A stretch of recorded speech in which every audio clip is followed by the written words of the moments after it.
Boa tarde, bem-vindos, bem-vindas, merhaba bikum, como dizem no Marrocos. Estamos começando mais uma conversa aqui no canal da Editora Tabla. E antes de apresentar nosso convidado, eu gostaria de pedir para seguir nosso canal da Editora aqui no YouTube e seguir também nossas redes sociais no Instagram e no Facebook, né? Então, hello everyone, welcome to today's talk on the anthology Marraquexe Noir, organized by Yassin Adnan. This is an initiative of Tabla Publishing House, the first Brazilian publisher specialized in Arabic literature translated into Portuguese. And Marraquexe Noir belongs to the Akashic Books award-winning series of original noir anthologies launched in 2004 with Brooklyn Noir. And each book comprises all new stories, each one set in a distinct neighborhood or location within the respective city. And North Africa finally enters the noir series with Marraquexe Noir, a finely crafted volume of dark stories translated from Arabic, French, and Dutch into Portuguese and published in Brazil by Tabla.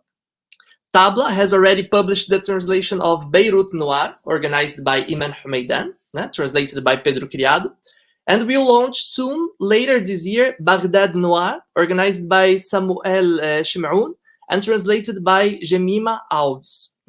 So to talk about Marraquexe Noir and its dark comic side, today we have with us Yassin Adnan. Yassin is a Moroccan writer and broadcaster. He was born in Safi, Asfi, in Morocco in 1970. And since his early childhood, he has lived in Marrakesh and for more than 2 decades has worked in cultural journalism. He's the author of Hot Maroc, an amazing novel nominated for the 2017 long list of the International Prize for Arab Fiction. And from 2016 and to 2019, he presented the weekly cultural television program Masharif on the Moroccan channel Al Oula. And since then, he has presented his current interview show Beit Yassin on the Al Ghad channel. So welcome, Yassin. Thank you to be with us today. Thank you, Felipe. I'm glad to join you. Thank you to Tabla for this wonderful invitation. Thank you. It's a real pleasure that me as the translator of the book to be with one of the authors, the author of one of the stories, and also the editor and organizer of this book. And Yassin, to start this conversation, I would like to ask you about the project. Many people read the introduction to your presentation to the book, where you talk about the idea of the project of editing Marraquexe Noir. So I'd like you to talk us about a little about this, the process of organizing this book, the idea of where did it come from? So if you could tell us. Yeah, in fact, it came from Akashic Books edition. I mean, when they contacted me to edit this book for them, they have sent me some books of Brooklyn Noir, Istanbul Noir, and others, just to give me Paris Noir, to give me an idea about the project. And I said, okay. I mean, they said that they wanted to start a certain opening to the Arab world, and they decided to start with 3 cities, Baghdad, Beirut, and Marrakesh. And of course, they wanted me to edit for the Marraquexe Noir. So for me, it was a challenge because this is something very new, very challenging for us. We don't have this literature noir in Morocco. And again, Marrakesh is far from being noir, it's a red city. No one has the red city. It has already its color. And it's a very joyful city. People in Marrakesh are always telling jokes. They are funny and all the stuff. So it was a real challenge to write Marraquexe Noir, to edit such a book. In fact, I just wanted to be honest to them and tell them, please look for someone to do that for you in Casablanca. Casablanca is the real noir city in Marrakesh, with a lot of crimes, with a lot of problems, with. But still, I said it's so challenging. Why don't we just do it? I mean, and I started contacting Marraquexe writers, I would say. I mean, writers from Marrakesh to write for me, and most of them they were reluctant. They said, "Okay, why writing about the dark side of the city while the joyful side need to be dealt with? Why don't you just?" I mean, they thought that it's me who have chosen to write about the dark side of the city. I said, no, it was not my choice. This is a collection of books in which many other cities are there and many other people have participated. So we are obliged to work in this frame of the dark side. In fact, many of them said, okay, we will try to participate. And they have tried, but finally they could not come out with the needed short stories. So I did just like a trainer of a football team. When your local football players, I mean, are not all satisfying in what they do, you just try to get some professional players from outside, and this is why I contacted people who are not from Marrakesh, like Fouad Al-Arwi, who writes in French, and he has the Le Prix Goncourt of the short story. I contacted someone like Abdelkader Ben Ali, who writes in Dutch and who is very important writer in Dutchland. And I contacted Mohammed Al-Ash'ari, our ex-minister of culture and the one who had the Booker Prize again. So I told these professional writers, if you want, please, I mean, try to join us and write for me some dark short stories. And this is how I could manage these 14 short stories of Marraquexe Noir. And do you think, Yassin, that like as the result of these attempts to write noir stories, do you think that the noir stories came with a Moroccan? I mean, did the stories come in with a Moroccan way? I mean, do you think that a new noir genre came out of with these Moroccan authors trying to write these noir stories? Yes, I won't really say that it's something like a Moroccan gender, when do ça, but I would say that yeah, there is something special about these short stories. The first element is that, I mean, these are short stories of writers that most of them have never tried to write in this literary genre. And some of them, they said, okay, let me see, and they started reading to try to make it. So I mean, I feel that in this collection, you feel that some people are discovering a new literary genre, but not by watching. It's just someone who is swimming for the first time, but he is managing to go from A to B by swimming. And this is why there is something special. Yes, I agree with you. And I think you have translated the book. You can really react on this.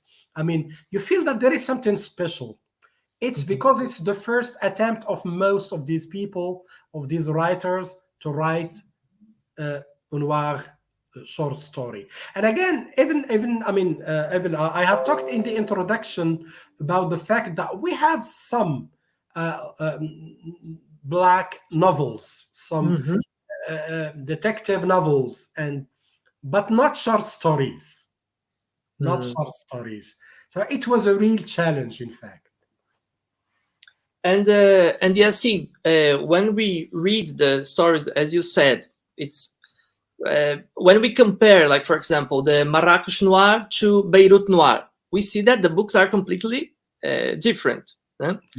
And but when I read Marraquexe Noir, in many stories, I felt the same I felt when I read, for example, Muhammad Shukri.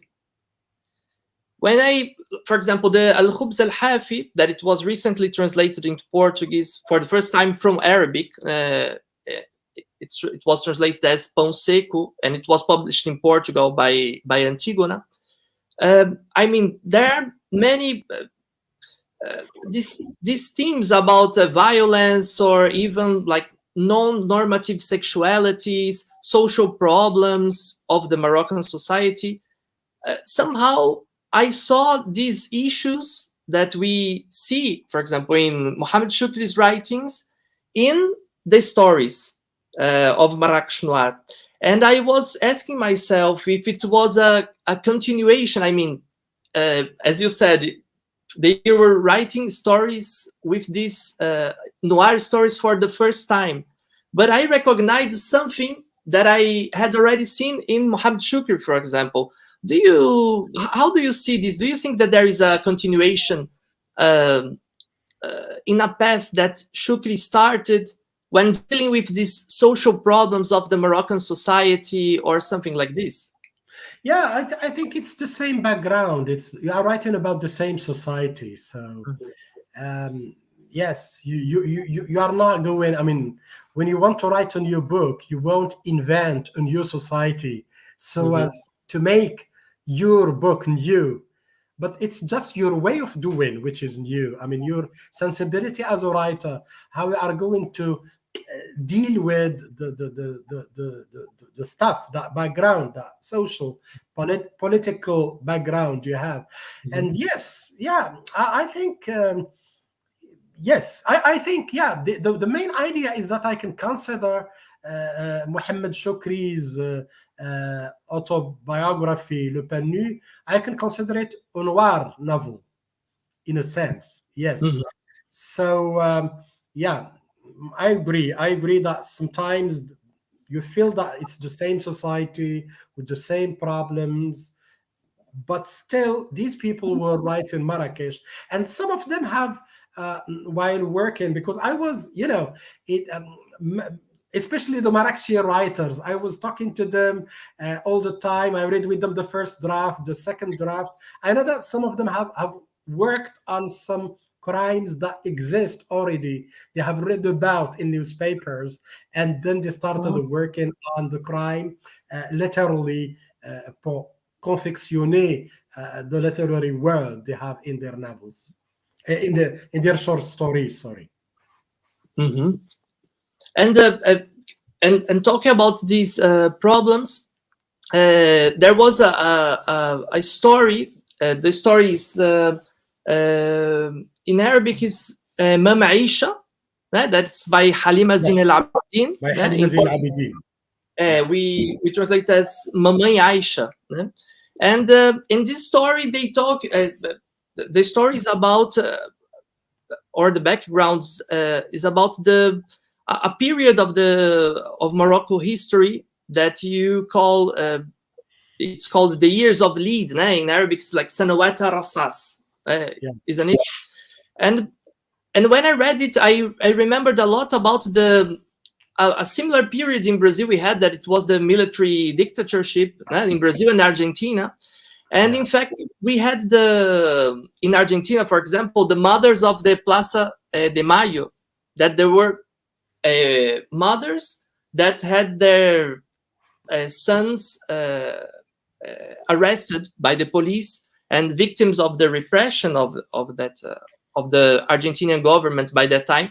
And in this story, they are talking about this mother of, it's like not a mother of the Plaza de Mayo, but a mother of Jamal al-Fna. Yeah. And could you tell us about a little bit about this period of the recent Moroccan history, and how it affected the literary scene because you mention it in your presentation of the book as well, this period. Could you talk, contextualize to the Brazilians maybe what was it and the relation with the literary production of Morocco? Now, anyway, les années de plomb, سنوات الرصاص, years of lead. I mean, this is a very dark period that Moroccans have lived, and yeah, it was a dictatorship. It was as simple as this. And of course, there is a lot of literature that was written about this period of time. Many biographies of the prisonniers politiques, some political prisoners, writers that after their experience, I mean, they have written how tough and rough it was, I mean, when they were in jail. And yes, there is a literature in Morocco. It's the literature of prison. It exists. And we have many writers, many novels. I'm thinking of Abdelkader Shawi, Kana wa Akhawatuha, his autobiography. I'm thinking about Khadija Marwazi. She has written a novel, a wonderful novel about that period of time. It has just been translated to English. They have asked me to write the cover of the translation. And I'm thinking of Salah al-Wadi, has written Al-Aris, and many novels. But let me talk to you about Mama Aisha. Yeah. Mama Aisha, it is a short story written by Halima Zil Abidin. And by the way, Halima is a good writer. She has published something like 4 or 5 novels. And when I contacted her, because I need to have women in my collection, and again, I need, she is both Marraqueche and women. So I told her, you should write for me, Halima. And Halima has written a novel which is not bad, but I did not like her novel.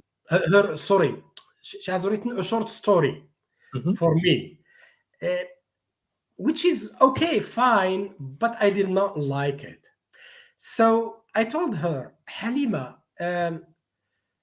you are the wife of a prisoner, and during les années de plomb, and I know that Halima has organized with some mothers and wives of les prisonniers politiques à Marrakech a great movement that started from Jam' al-Fna, because there is Commissariat Jam' al-Fna, you know Marrakech, you know the place.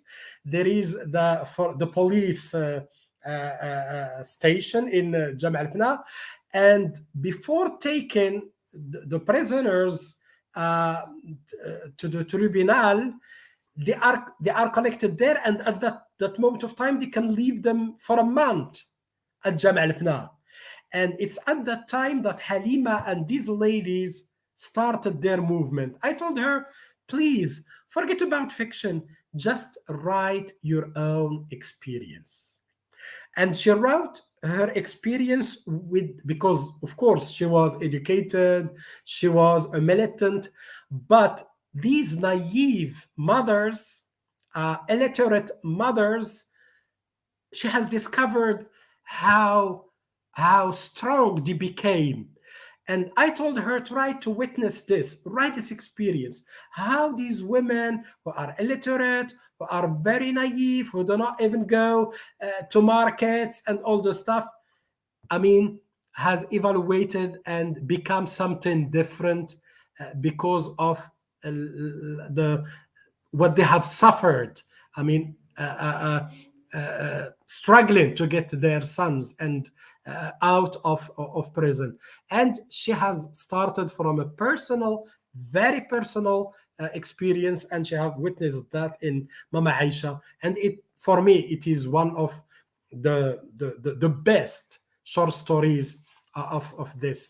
But again, there is another element, is that this is the only story that is written about Jam' al-Fna. because we have a district for each. This is the story of Jam' al-Fna, and again this is very paradoxal, because Jam' al-Fna is the place of joy, of fun.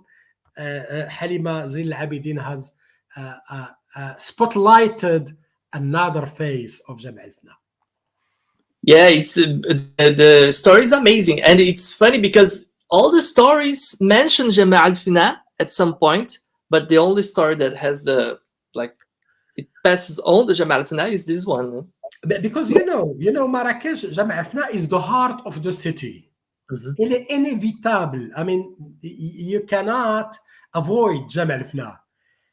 Even if you are a tourist, you start with Jam' al-Fna and you must go to Jam' al-Fna. You cannot say I have visited Marrakesh without spending few hours at Jam' al-Fna Square. And it's the same for people of Marrakesh. We Marrakechis, I mean, there is always Jam' al-Fna est inévitable. You cannot avoid it.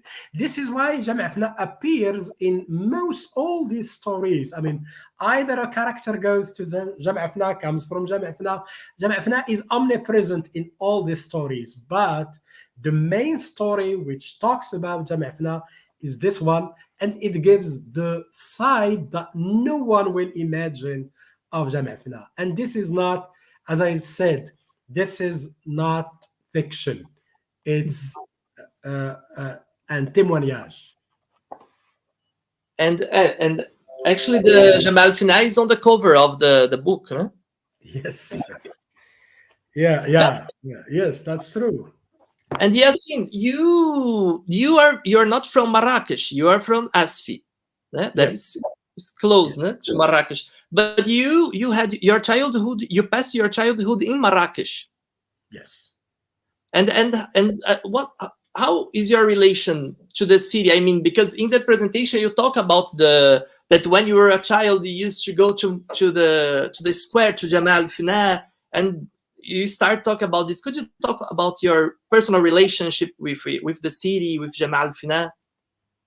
Yeah, my personal relationship with the city is that it's since when I had 3 years old. I mean, my parents, went from Safi to Marrakesh because my father studied in Marrakesh, and when he became a teacher, he was appointed in Safi, but he asked to go to Marrakesh because he already considered Marrakesh his sa ville préférée. He wants to settle down in Marrakesh. So after 3 years in Safi, I mean, he came to Marrakesh, and I just, from when I have 3 years, I was living in Marrakesh. And up to now, I live in Marrakesh, I mean, even when I spent 12 years working on Moroccan television, which is between Rabat and Casablanca, but I live in Marrakesh, I go to do my TV shows, and I come back to Marrakesh. I have never spent, I always live at hotels in Rabat and Casablanca. And even when I go to Egypt for Beit Yassin to do the TV program Beit Yassin, I go to Egypt for a month to do again my TV shows, and I come back to Marrakesh. I have always been living here in Marrakesh. In fact, this relationship with Marrakesh from my childhood, I had first the impression that Marrakesh is my city, but I was not born here. So it's as if I have a very personal challenge. No, this is my city. I should prove that by writing about Marrakesh, by acquiring the city through my writings. I have always considered myself Marrakeshi, and by writing, everybody considers me today as Marrakeshi. I have started by Marrakesh secret affiché, Marrakesh declared secrets, that Juan Guete Solo has written the preface for this book, that I have co-written with Sarhan.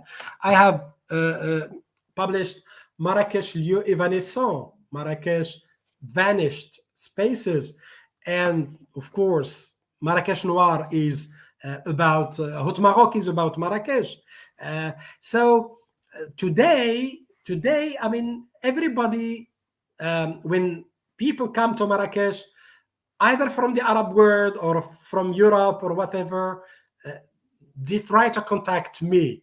If they want something about Marrakesh, they contact me. I just consider myself the writer of Marrakesh, or one of the writers of Marrakesh, and I'm proud of this.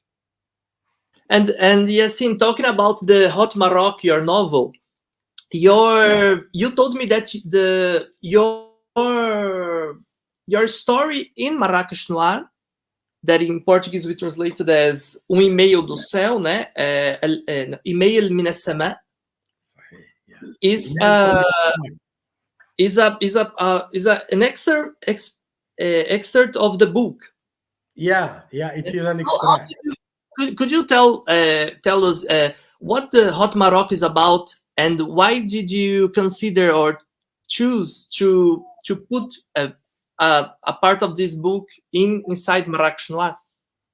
Yes, because in fact, I mean, when I was working in Hot Maroc is a novel, very humorous novel, a lot of humor and satire, and it is a portrait of contemporary Morocco and of the city of Marrakesh.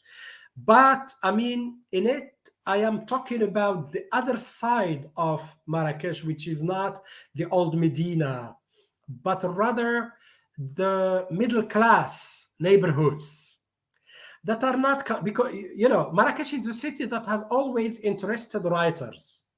Claude Ollier has written Marrakesh Medine.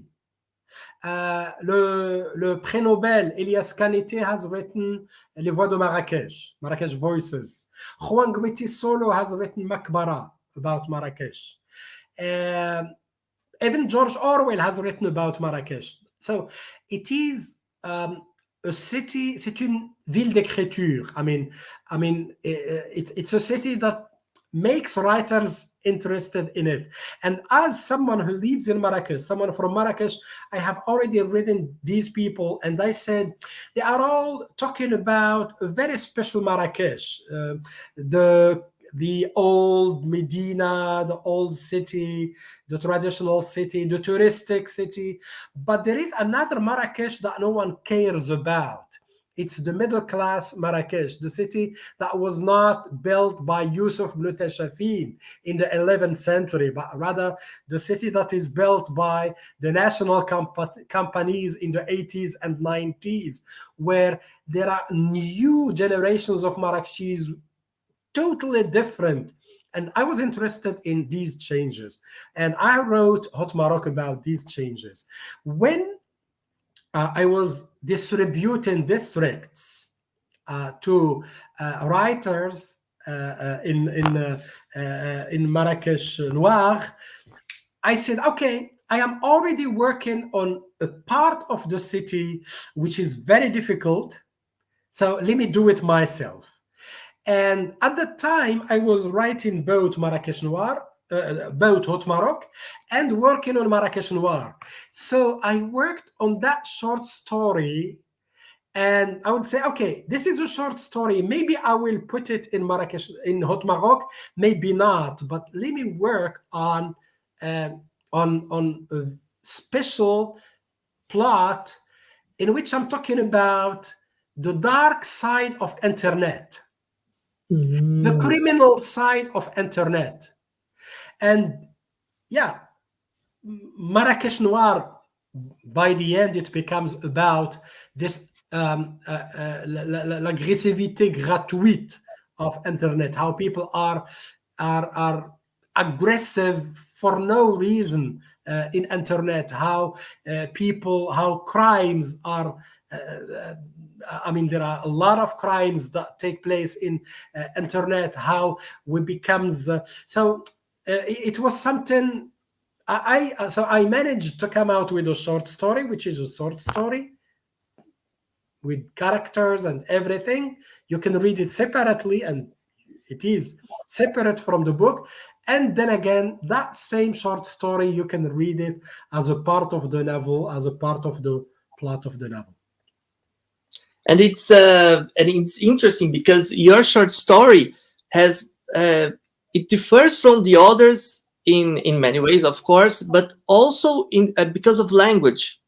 I mean, the language you use, you're right, of course, in literary Arabic, but you put like words in Moroccan dialect, and sometimes I'm not sure, but some words in French, and I mean, you bring the linguistic diversity of Morocco to your texts. Absolutely, absolutely. And could you talk to us about a little bit about this? I mean, the use of the Moroccan Arabic in your writings in Hot Moroccan in this short story, because the other writers also do this. I mean, in the book. Yes, and first let me say that Moroccans first are multilingual by nature, if you want, because sometimes when you go even to the mountains, you will find illiterate Berber women that speak Berber and Moroccan Arabic. So here they are bilingual. And when you go to the school, their children, and they start reading Arabic, standard Arabic, then they become multilingual. So, and then we have French. And so this multilingual side of Morocco, it's clear that it will appear in what I write personally. But again, I mean, when you talk about Moroccan Arabic, you know that in the Arab world, we consider the Moroccan Arabic one of the most difficult dialects in the Arab world. And generally they say, well, it's very difficult. And of course, when I was writing Hot Morocco, my main first publisher was Dar Al-Ain from Egypt, from Cairo. And again, you know, I'm obliged to use Moroccan dialogues and Moroccan because, again,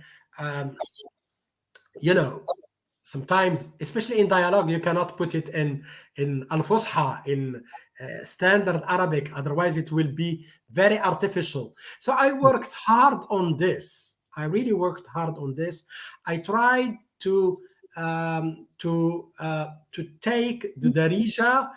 I use what I can call in Arabic تفصيح الدارج. I work on the Darija to make it understandable by the Arab reader. I try to use the words of Darija that have Arabic roots and not Berber roots or French or whatever. So I really worked hard on this because it is a challenge. I mean, I must write in Moroccan sometimes in my dialogues mainly, but I need the readers from the Arabi Saudi and from Lebanon and from Egypt. I need them to understand me, otherwise it won't work for the novel. And I think that I mean, I managed to do this. Well, nice. And Yassin, talking about languages, we are talking about the stories that are written in Arabic and bring this diversity. But we, for the surprise of our readers, there are stories in Dutch or French. French is okay, but even Dutch. Could you tell us about this? I mean, the participation of these writers, that they are Moroccans and they are writing in French or Dutch, for example, like Abdul Qadir Ben Ali. And do you think that we still can talk about Arabic or Arabic literature even when we do not write in Arabic? Yes, I think now let's first talk about French, because French, it's different, you know. French is, I consider French a Moroccan language. a Moroccan language, because we study French from the primary school, and we have people just like, for instance, here in Marraquexe Noir, I have two writers who are from Marrakesh. Three: Mohammed Nidali, Mahi Binbi, Moulay Siddiq Rabbaj. These are three Marrakechis that write in Marrakesh. The three of them have learned in Marrakesh schools, in public Moroccan schools, just like myself. They are from poor neighborhoods, just like myself. So they are not people that live in Paris or no. Moulay Siddiq Rabbaj has always, and Nidali have always lived in Marrakesh. They have never lived anywhere else. So they're born here, they live here, they have always been here. And they are teachers of French at high school. But they are good writers, they write in French. So French is just like Arabic. You know, a lot of our literature is written in French. Fouad Al-Arwi, who has participated with us, is Pré-Goncourt. We have Tahar Ben Jelloun, who is Pré-Goncourt. I have invited him, by the way, but he was so busy and he does not know Marrakesh enough, so he just have apologized. And so for me, French, it's okay. Our Moroccan literature, we have the Arabic Moroccan literature and we have the French Moroccan literature. But we have some other writers that have that live in some other countries, just like Abdul Qadir bin Ali. I mean, his family immigrated to Netherlands, and he just when he was young and he learned Dutch, and now he is one of the most important Dutch writers. But in his novels and short stories, he writes mainly about Morocco. And we have someone like Layla Al-Alami, who writes in English. He lives in California and he publishes wonderful novels in English. We have Najat Al-Hashmi, who lives in Spain and writes in Catalan, and she got the most important Catalan prize. And she writes in...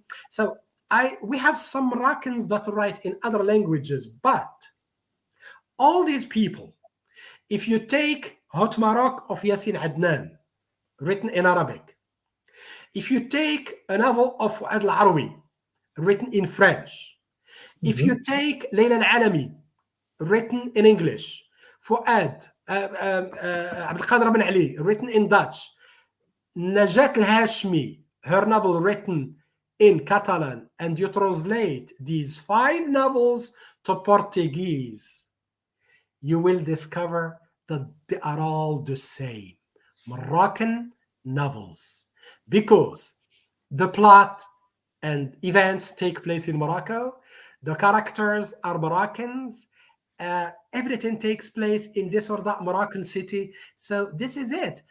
L'imaginaire est marocain. L'imaginaire est marocain. Characters are Moroccans. Things take place in Moroccan settings. So this is for me Moroccan literature.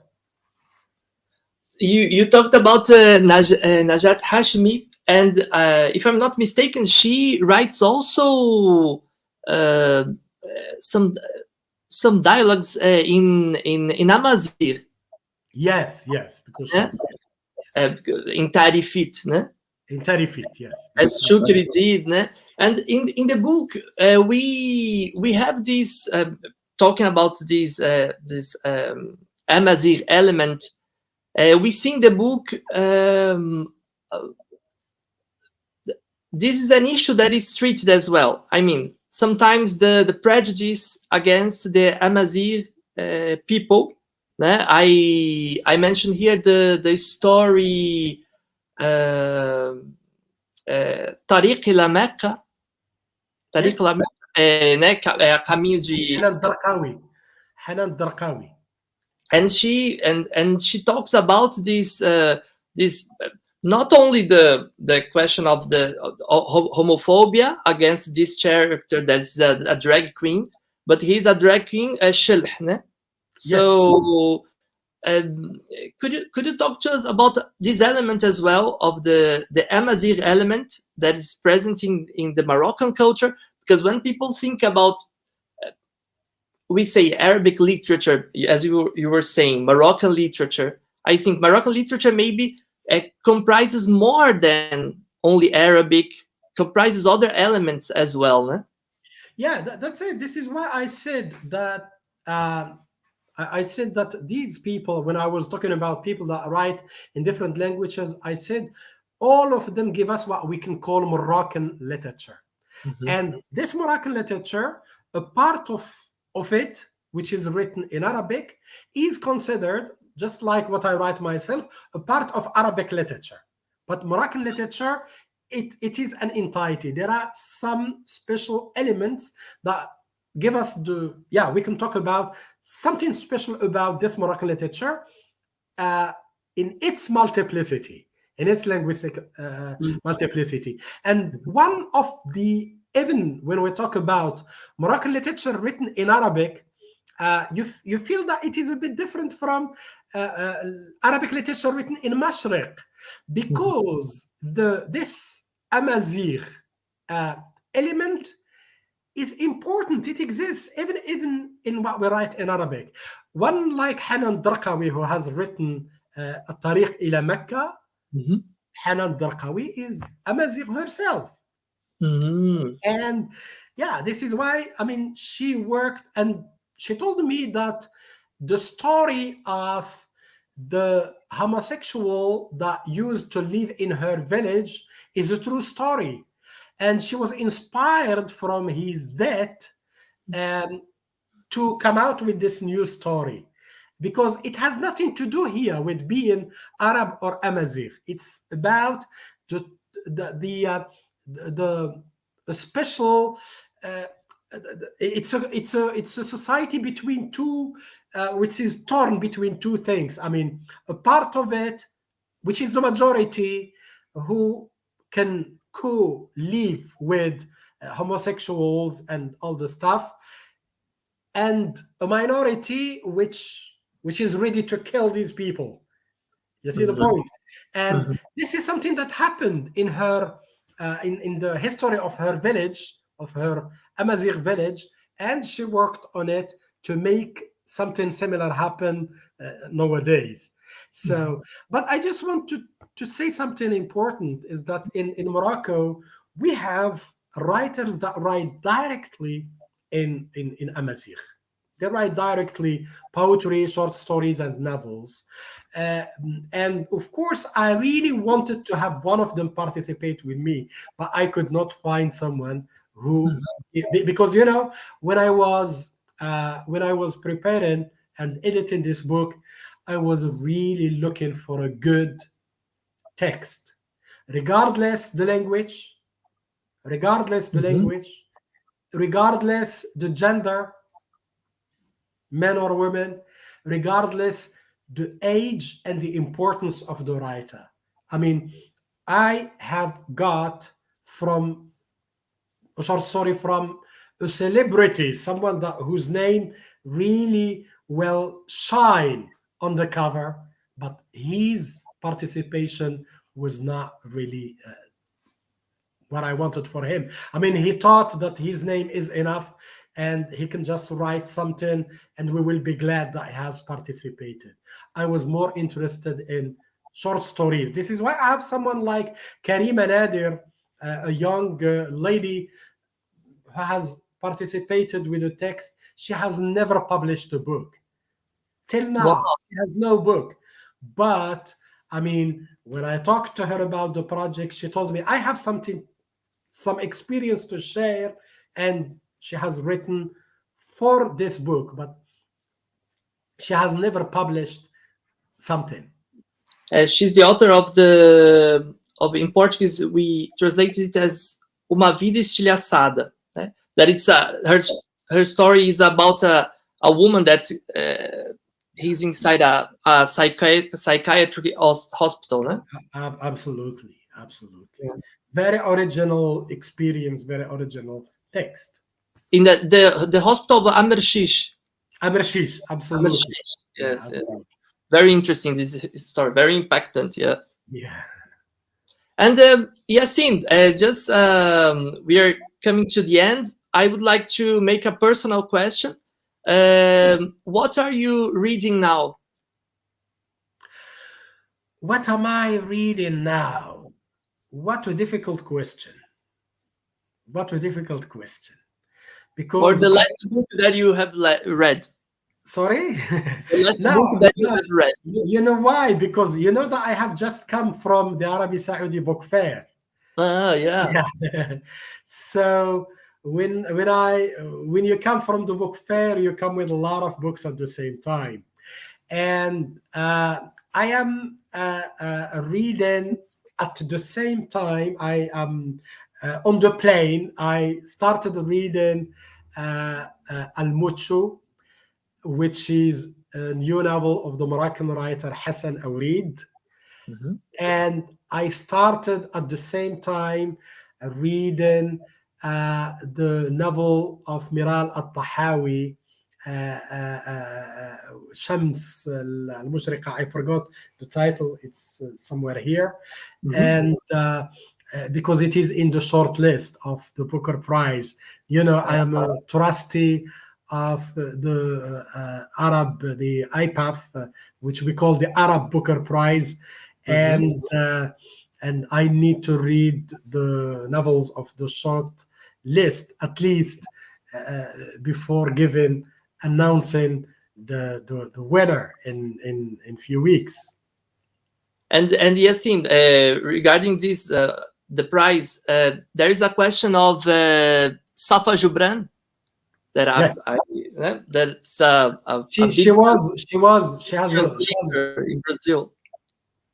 Sorry, please. Safa Jubran, we have chosen her to be in one of our committees in the prize. And she's asking you, what is his opinion about the new generation of novel writers in the Arab world, since he's familiar with that as a member of the IPAF team?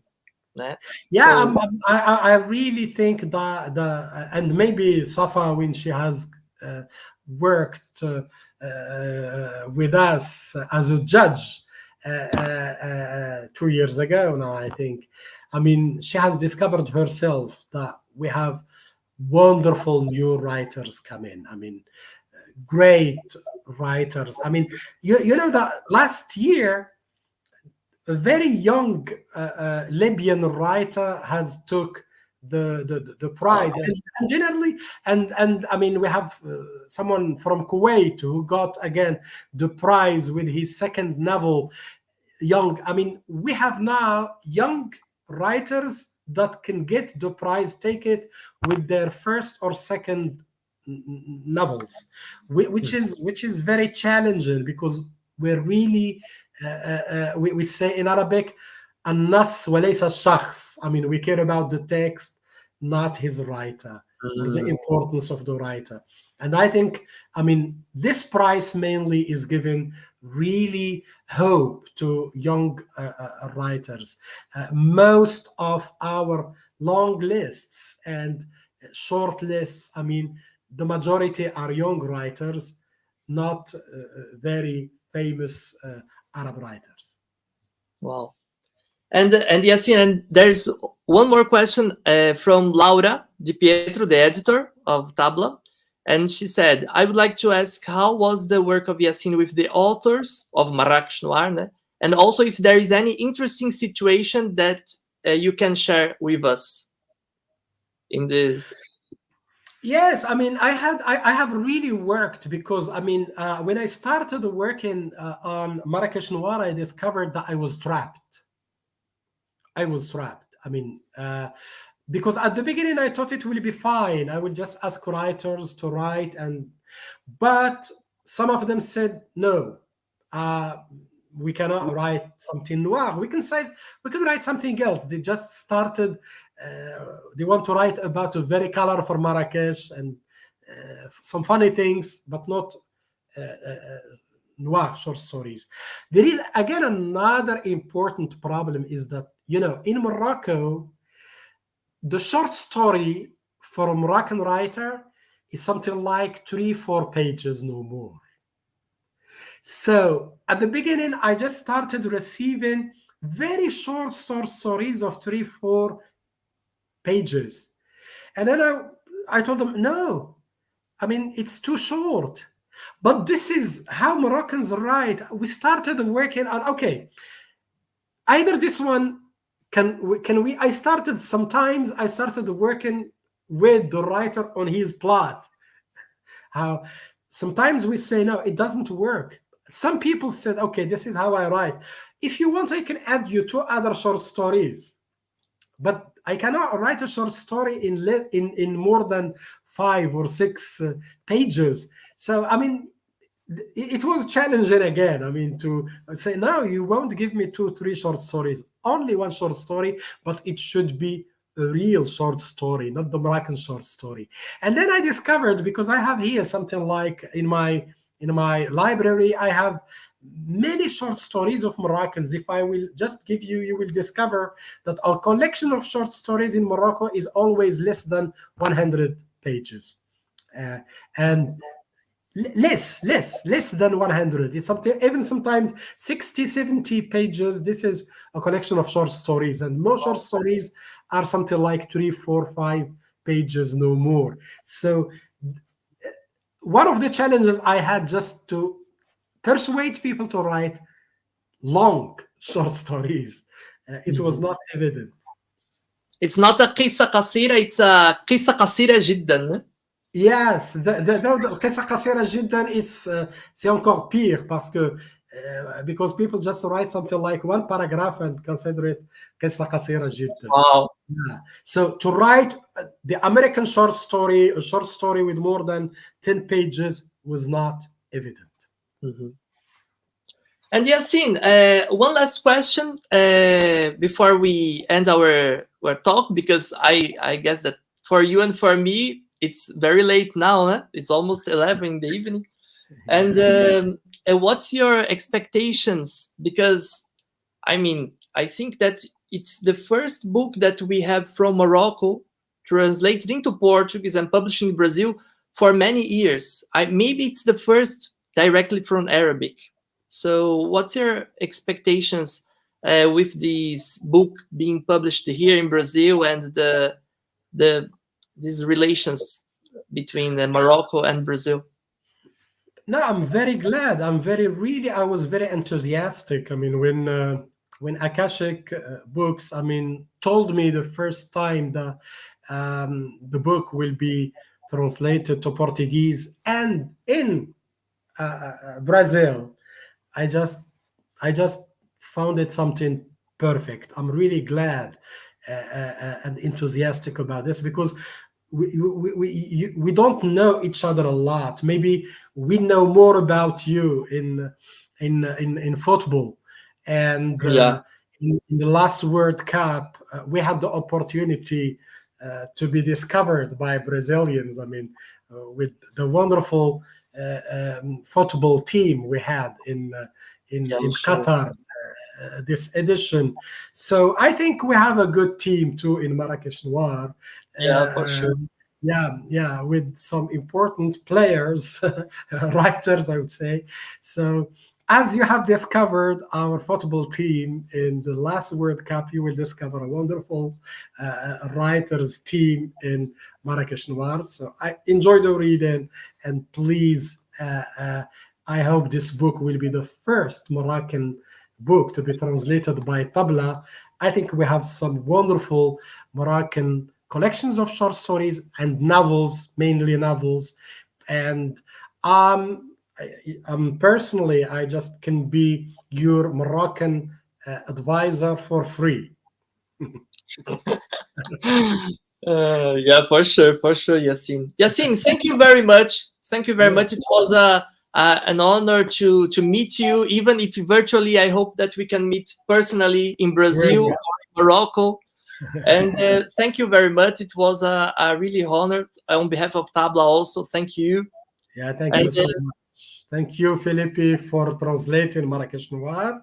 And thank you, Tabla, for publishing the book. And hi from Marrakesh.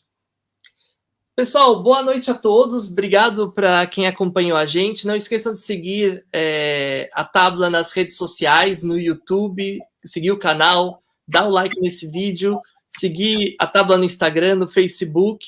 E até a próxima conversa aqui pelo canal da Tabla. Boa noite a todos e até a próxima.